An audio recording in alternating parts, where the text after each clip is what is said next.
Hey, good to see you. Hello, Andreas. How are you? Good, thank you. How are you? Fine. I can't complain. Sounds good.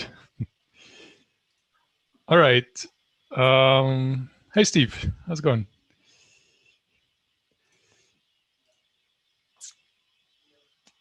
Hello, it's on mute. Hey. All right. Maybe we jump just at the agenda. There's a few topics we can talk about if you're interested. Um, and the first one is about like and indexes. So the question was, there is two operator classes you can use. One is for the trigram index and the other one is for text patterns.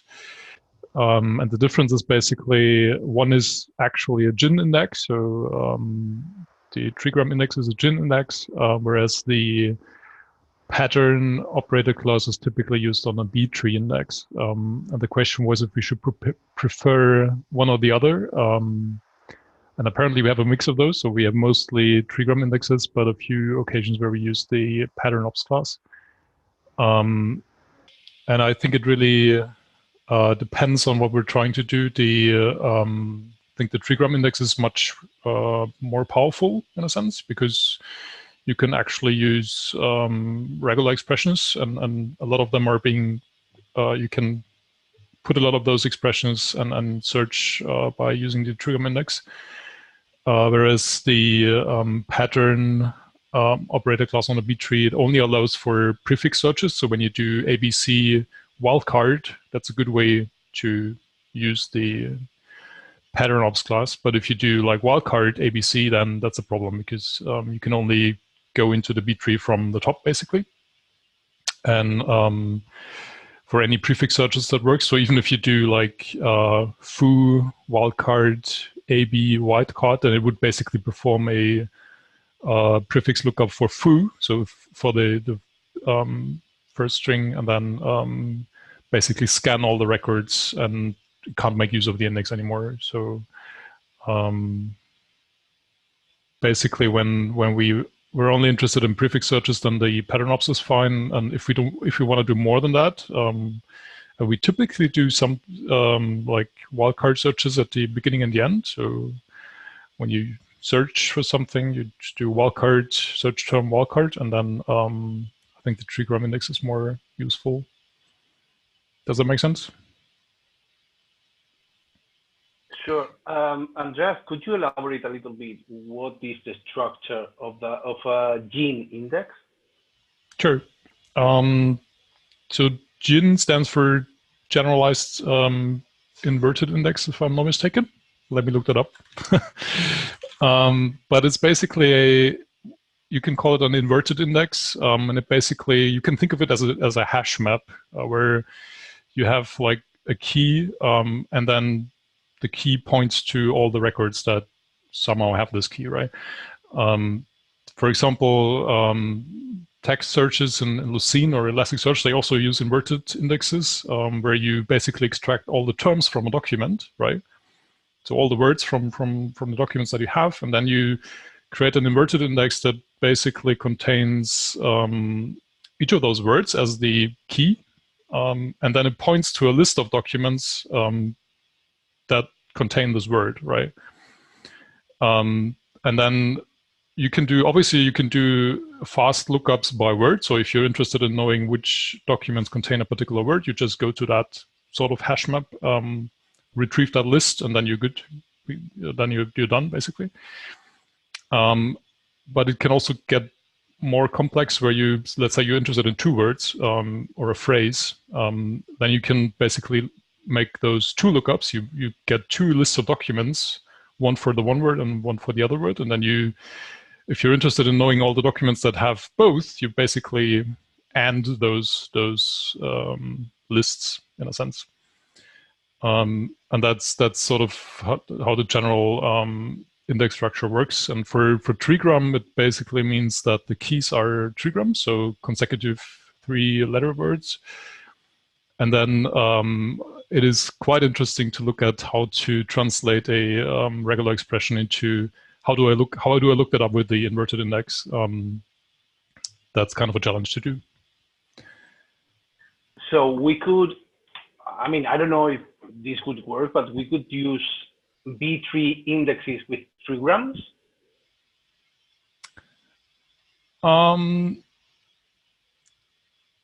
I don't think that will work, because the trigram is something you extract from your document, right? It's not that the B-tree, or let's maybe look at how the B-tree works in this case for the prefix search. Basically, you. I can add a couple of words. Hi. Hey. So yeah, B-tree is only for numbers on one single axis, right? Because one-dimensional numbers. R-tree is for two-dimensional numbers. For trigrams, we deal with trigrams. We deal with sets, actually, like arrays, sets, actually. So collections of three letters, objects of 3 letters, right? So sets of 3 character objects, and it's possible to use trees, but it will be so-called Russian doll tree, RD3. So we in Postgres we can use gist for it. So either inverted index using gin, or regular tree structure using gist. It will be similar to B-tree, but not B-tree. So there are 2 options for trigrams. But honestly, at large scale, gist will be quite slow. Gin is always faster for retrieval, but some kind of slower for updates. Perfect, thanks. And you can still do prefix searches on B-trees on strings. That works too.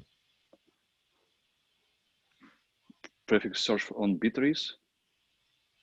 Well, all I know about B-tree is like one single dimension. That's it. So I doubt it's possible. So, but gist should be possible for prefix search. Yeah, I think prefix search is the exception where the B-tree still works. That's what the pattern class is for. Yeah, I know. I understand what you mean. Right. If we like something dot star, like or like something percent mark. If percent mark goes only in the end, it's possible to use B-tree, but it will be actually under the hood. It will be two comparisons, right? So actually, we will have 2 operations, more than and less than. So again, it will be single-dimensional space. Right. I think you can use the B-tree to basically go down by looking up the prefix, and then you just keep scanning until you don't find any records anymore. Right. Don't reach next character. Right. Right.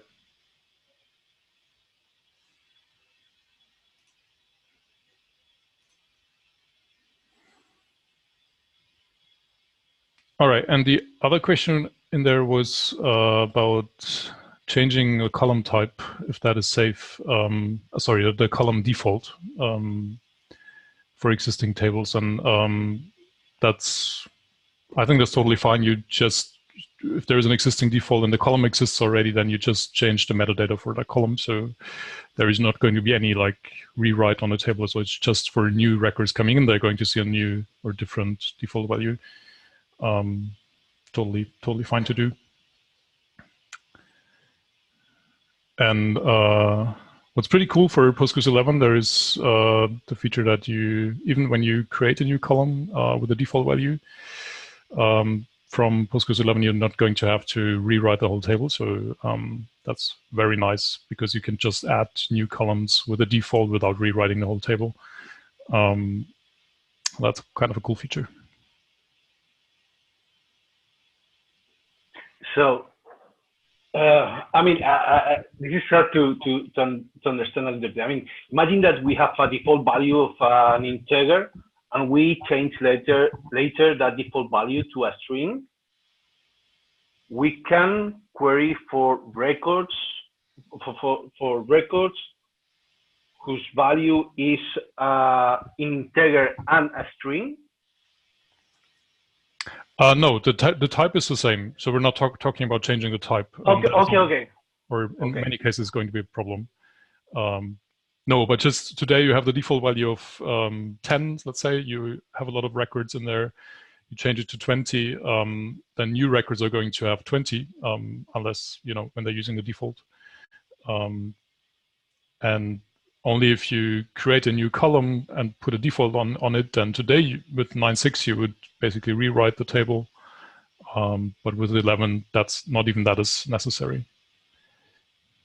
So in Postgres 11, if you want to update also existing columns, you would have to perform an update.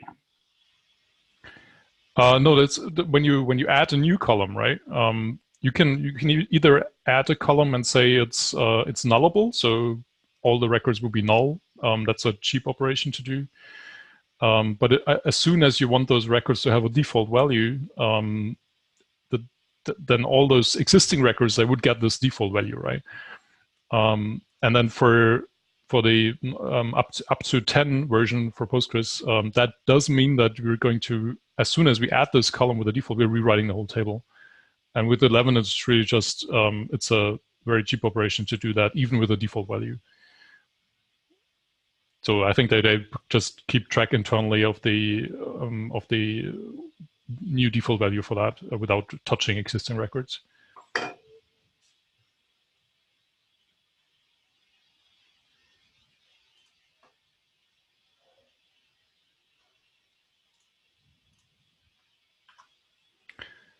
Should we move on to timestamps on indexes? I don't know if Tone is on the call.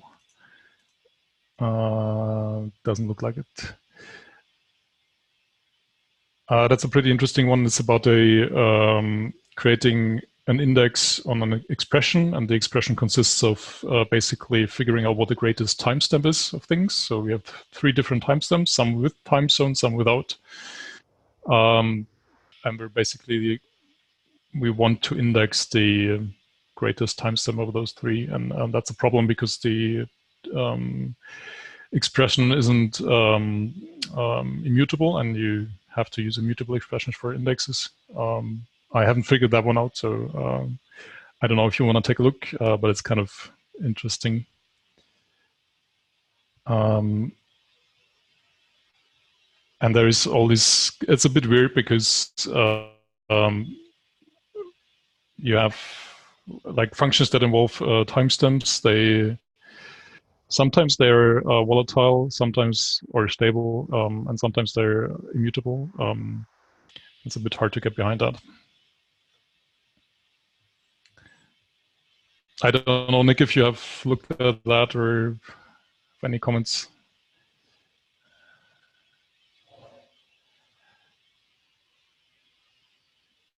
All right. I have comment only. Be careful with add time zone phrase, because it's very tricky.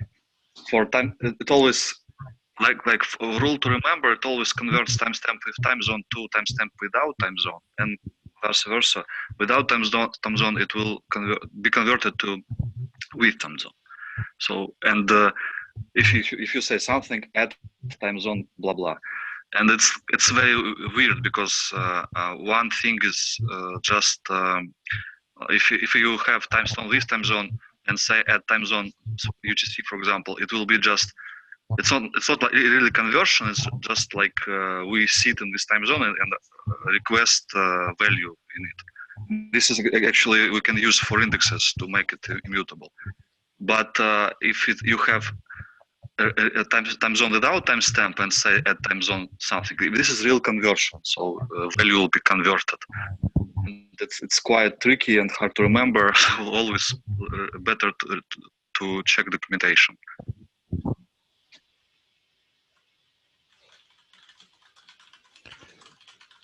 Tone posted a good overview in the MR for add time zone conversions.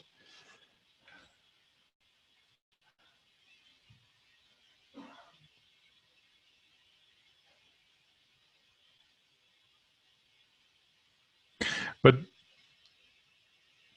Do you have a good explanation why a function that deals with a timestamp without a time zone shouldn't be immutable? No, if you have timestamp without time zone, it should work for indexes. So it should index it easily because it's kind of text. That's it. Similar to so it's just a value and that's it. It doesn't depend on our session variables or on our time zone or something. But with time zone will be tricky to index because the value depends on real value which goes to index depends on our position. So we need to convert it to send at time zone UTC, for example. Mm-hmm. Maybe I did something wrong with testing that, so I'll give it another try.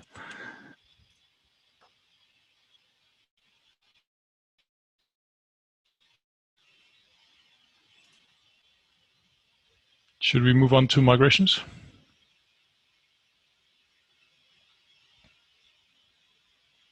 Yeah. I think you're still muted, right? Okay. Okay, so I just wanted to discuss what approach should we take when we want to get rid of a migration. So last release, I think we merged a migration that caused some problems, and the decision was to delete it. But I'm not sure if we should delete it, like actually delete the file and delete the spec, or if we should make it a non-operational migration, like remove the content of the method up and just add a comment why this is being disabled. So we don't have documentation about this, and I'm not sure which approach to take. I think deleting a migration is a bit aggressive because if we delete a migration and this one was already executed on an instance, then the record of the migration is going to be on the schema versions table, which can be confusing if someone finds out. And so I am inclined to go with the disable migration. What do you think? No, I think I agree. When there is the possibility that this ran somewhere, like even if it made it to GitLab Common, not into a release, it might still be confusing to see the version record in the migrations table on the site without having that on the code base, right?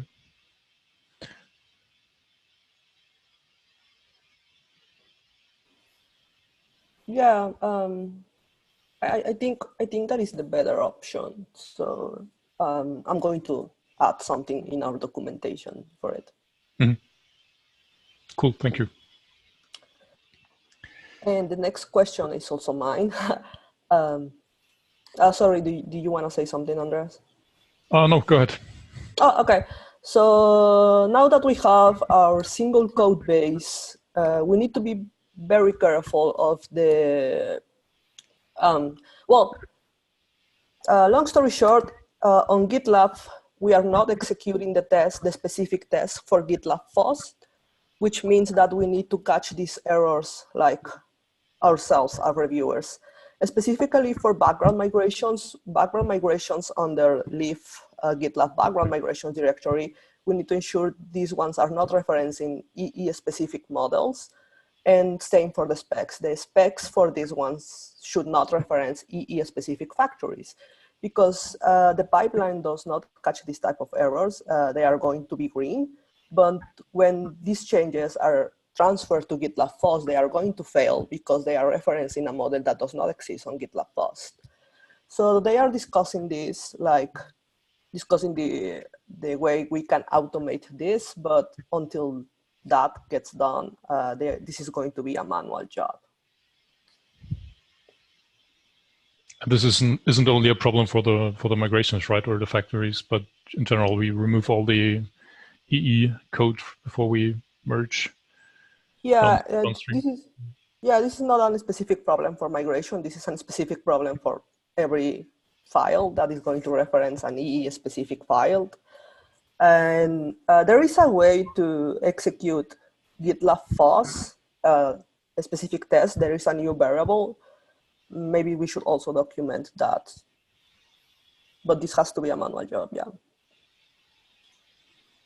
Can we run that on the CI too, with that setting? Yeah, they are discussing that approach, but that will increase like the time of the execution pipeline. So I'm not sure if that is going to be done. We can do it manually, like when we are reviewing. I know it is a bit of a hassle, but I guess we have to do it. Mm-hmm. Good call.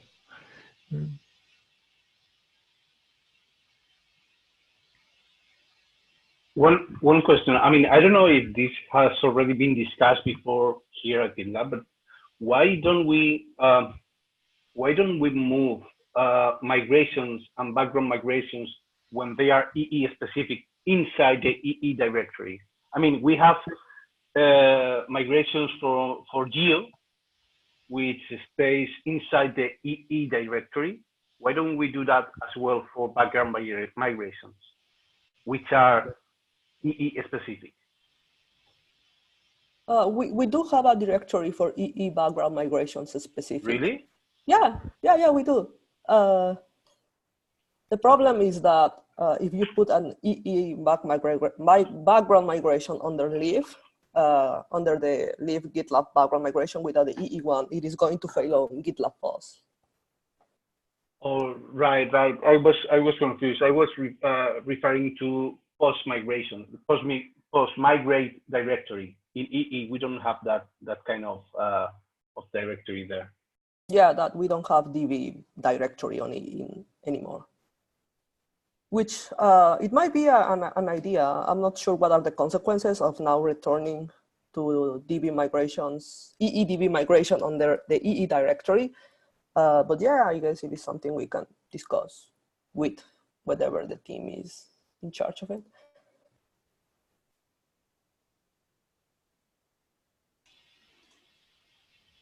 So we've only had 2 background migrations for EE specific things, as far as I can see. Does that make sense? I would have expected much more.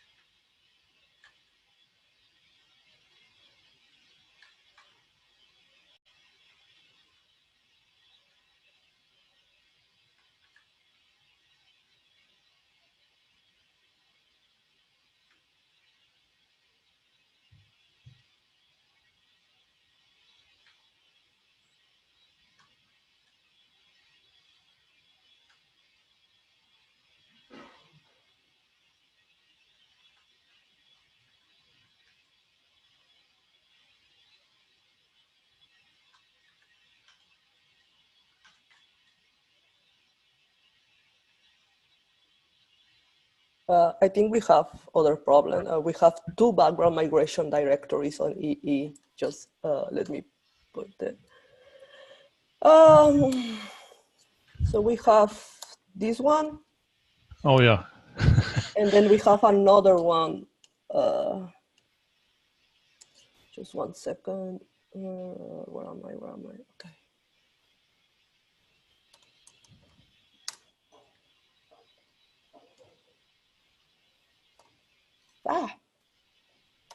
We have this one.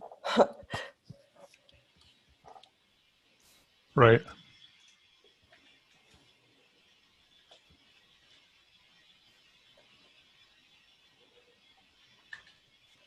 So I'm not sure which one should be. I think it should be the first one.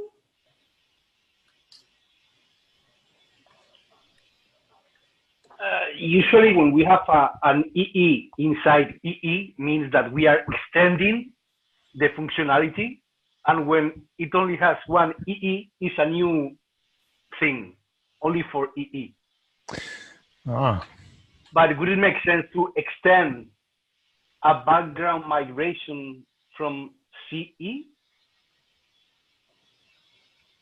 I'm not sure.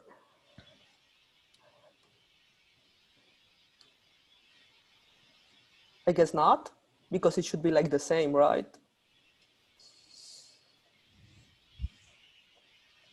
Oh, this is complicated.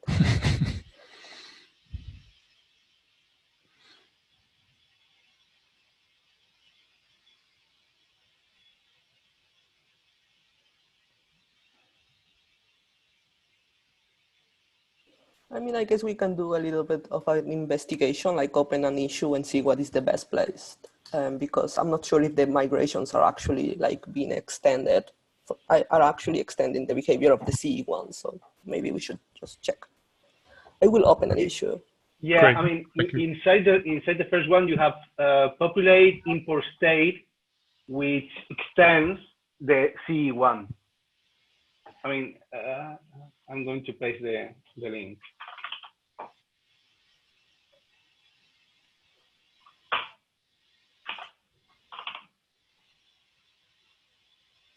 That one extends the C background migration.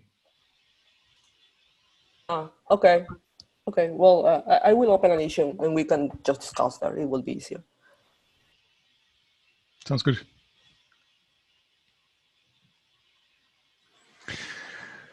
All right. I wanted to call out something that recently got a bit of traction, is that we generally want migrations to be reversible. We already require that for regular migrations. So whenever you write a migration, you want to look at the up method as well as the down method, so we can revert that easily. And that isn't always true for heavier migrations, where we have like post-deploy migrations that do data migrations, or it's never the case currently for background migrations. So for a background migration, you just kick off the job, get that scheduled, but you don't have a way of stopping it gracefully, or reverting it in the end. So whenever we run into issues on the production side, with the background migration, we basically manually kill all those jobs, right? So we don't have a good interface to say, stop this migration and now please revert it because it's causing issues. And what we're starting to discuss requiring that reversibility of data migrations too. Although it's not always easy or cheap, so there might be exceptions. And in the long term, we also want the background migrations to support actually being stopped and being reversed automatically. We're not there yet, but we're starting to discuss that, and we just merging changes to the documentation where we want. I think we want to encourage people to think about that in the first place. And what we added was a checkbox to the MR template, so reminding people to think about reversibility of migrations. And that's also what we should look for when reviewing MRs. So just keep in mind that conversation is going to happen more thoroughly, I think. And it's still a bit fuzzy, I guess, so we're starting that conversation. But if you have any comments on the MR, I'd appreciate that.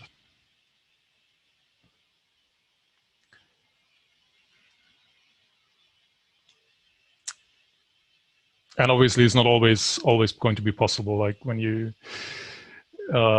sometimes reverse or making sure you can actually reverse a data migration, it's probably very expensive at times. So we might want to skip it at some times.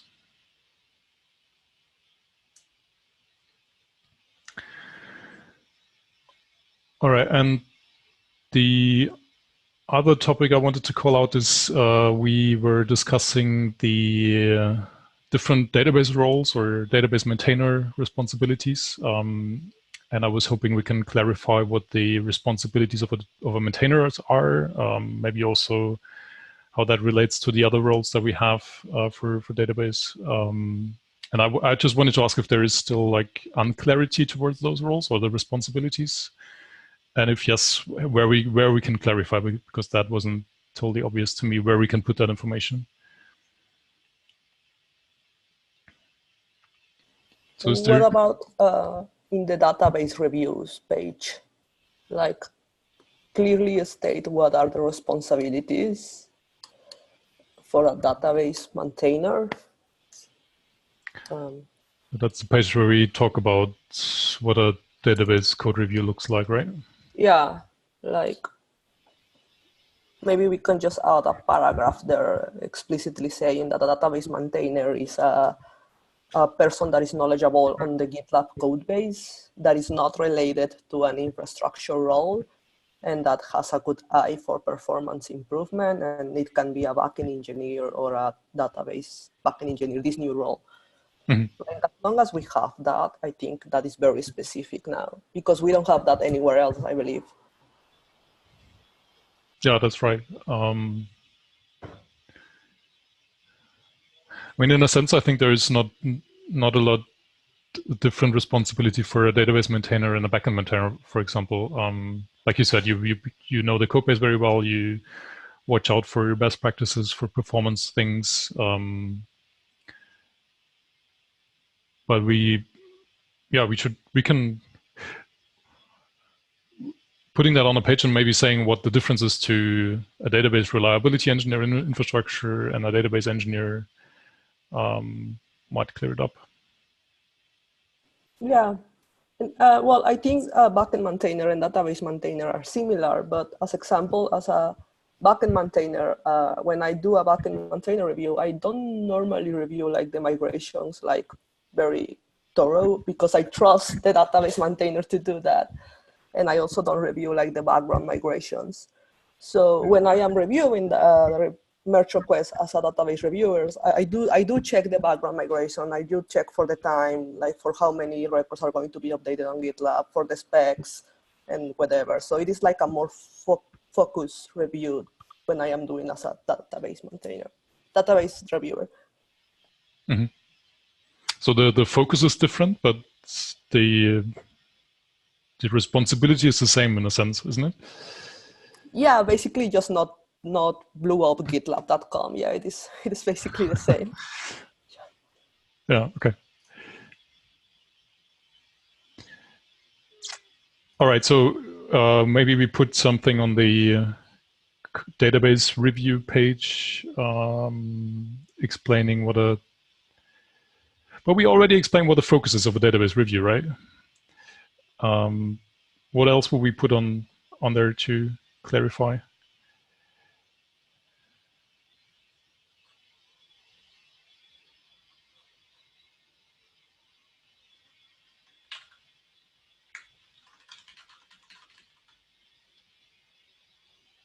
I guess maybe the only thing that is missing is that distinct between a database maintainer and a DBRE. Oh, okay. Yeah, and well, the database maintainer role that is described on the database review page does not mention what a database maintainer is. It just mentions like, what are you supposed to do? Like if we explicitly say that the database maintainer is someone that has knowledge on the GitLab code base, like specific knowledge on the GitLab code base, I think that will be very helpful. Okay, that makes sense. I'll draft something and send it later. Maybe worth saying that there is also a lot of changes going on currently for those primary roles. So we've only had a database reliability engineer until recently, and that was, or maybe let's only talk about how that changes. I think it's changing in the direction that we that this is focusing on infrastructure, kind of, so running the site, running the database, owning the database infrastructure.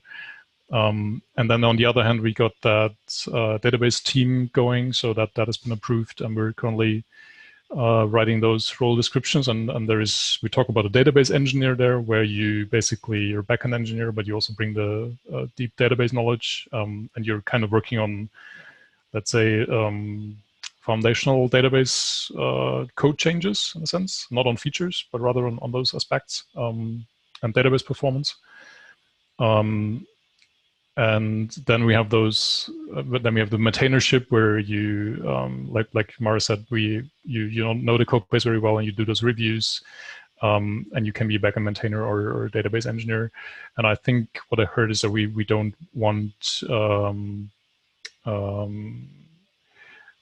don't want DBREs to concentrate on the code base too much anymore. That's my understanding at the moment, but it's sort of changing a little bit at the moment.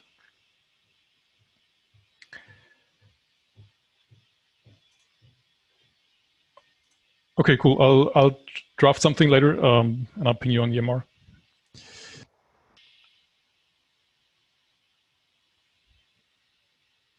All right. What about the data team? Should I? Are you checking? Sorry, can you say again? That was. Can I verbalize the question? If it's an, I mean, I'm not sure if I'm in the right meeting. I thought I can ask any question in the database office hours. Yeah, sorry, totally. So feel free to pop in anytime. Okay, I started like a bit more than 1 month ago. You know, I'm in the growth engineering team. I have a challenging problem, which is the data team, the data, we are currently using, you know, the GitLab database, and there's the Snowplow tracking database, and you know there's the Periscope there. So data team has an issue opened and assigned to me, which they wanna see the historical revisions of some tables in GitLab Enterprise Edition or Community Edition. And those tables are subscriptions. Currently, you know, when a user makes a subscription, it's always erasing the, it doesn't keep historical subscription. It's always erasing the current subscription and updating it. And the same is true with members and like 5 other tables. So data team sees this as a blocker, and they want to have historical versions of these tables, okay? The idea which seems obvious is against all the rules of the database design, which I read on the handbook, which is, you know, I want to keep a JSON-B column, you know, where I'm going to store in a polymorphic table a previous version of the subscription table. It's just for data purposes. So that's the first approach, which is requested by the data team actually. The second approach is that I'm going to use a tracking, and I'm going to send the previous version of every table, like 5 tables or so, to Snowplow as a tracking, like instrumentation. I want to just, in the database office hours, you know, I know that it's going to trigger a lot of, you know, critics in the database maintainer review. So I want to ask you your opinions if I'm missing anything, or is there any better way? So the idea is that they want to see the historical, that they want to see if the guy had, what was the previous subscription level of the person and stuff like that. Or, yeah, any comments on that? Like, what is the best way? I think it's a great question. And we have these issues in like different places as well. The subscriptions doesn't sound like it's probably, or it sounds like it's not that huge of a volume to expect, right? 20,000 rows per month is what we are expecting in subscription, but with members, it's going to be huge. At some point, this table is going to be equal to the audit event citing. This is just a dumb table. I don't need a model. I don't need to, you know, do anything on the screens of GitLab. It's just to move it to Periscope, you know, to Snowflake. I mean, that's the whole idea. Like, okay. So you won't need to operate with those historic versions? Yeah, these historic versions will be in the, let's say, GitLab database for community, gitlab.com, or even enterprise users on their self-hosted.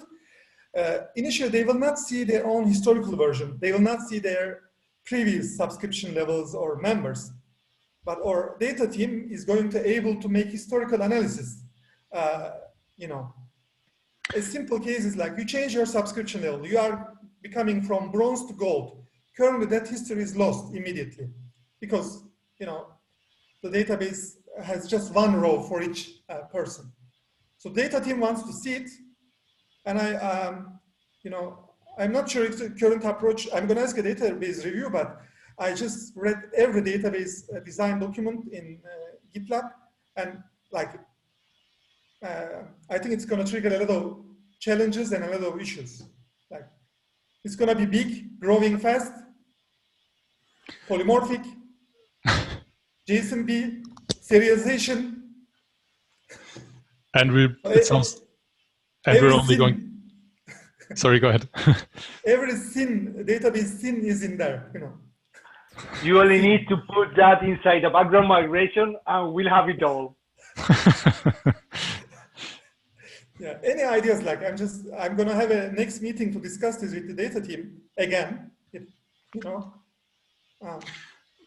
So I think the event-based implementation is much better.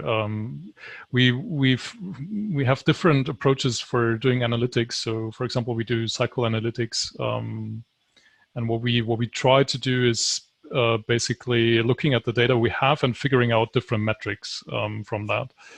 And that's already very painful when you only look at the last 3 months, so to say. We had a migration recently. And it's just that the database itself isn't really built for that, in a sense. It's not an analytical database; it's a transactional one, and it's really painful to run those analytics on top of that and extract that information. And I think a solution like you described, where you basically emit an event that says, "Oh, this changed," and now we keep track of that event stream, and then later on you can run analytics on that event stream. That makes a lot more sense to me than trying to store all this information in our main database, because we're already growing fast. That database is growing fast for GitLab.com, and we need to manage that in some way. And I think if we had this event-based system in place where you can consume those events later on, I think that would tremendously help in different areas as well. Not only for the subscriptions, but like I said, for cycle analytics or anything like that, that would be very helpful. Event-based system is great, especially for GitLab.com. But on the self-hosted, there we might have problems, but we may also disable it there. Like there may be no internet for the self-hosted, so or the client may prefer not to have it. Historical versions tracked. Okay, thanks. When it probably means adding some kind of dependency to a message queue, right? Or any, how would we today, if we talk about Snowplow, how would that work when we emit those events? I don't know anything about that. So we have the front end and the back end, which is back end is what matters. So we have like a Ruby tracking API where you are sending a hash, like a JSON files to the Snowplow instance by a backend call. So, and that works fine. That will work fine at some point on GitLab.com. On self-hosted, I think it will be a problem because there's no Snowplow instance there, and it's, I think, wrong to send some information from the client database to the server, especially historical revisions is something challenging.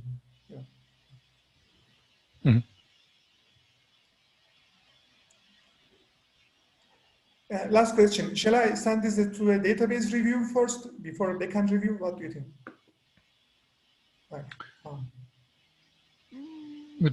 You mean the migration to create those tables?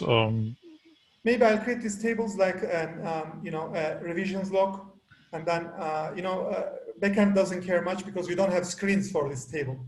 It's just there for the data team, like an audit events log. Do you think, like reading your previous discussion, maybe I should get first a database review, like if it's going to be. Yeah, feel free to send that first. Sounds like it's going to be more database heavy anyways. Okay. Thank you. Sure.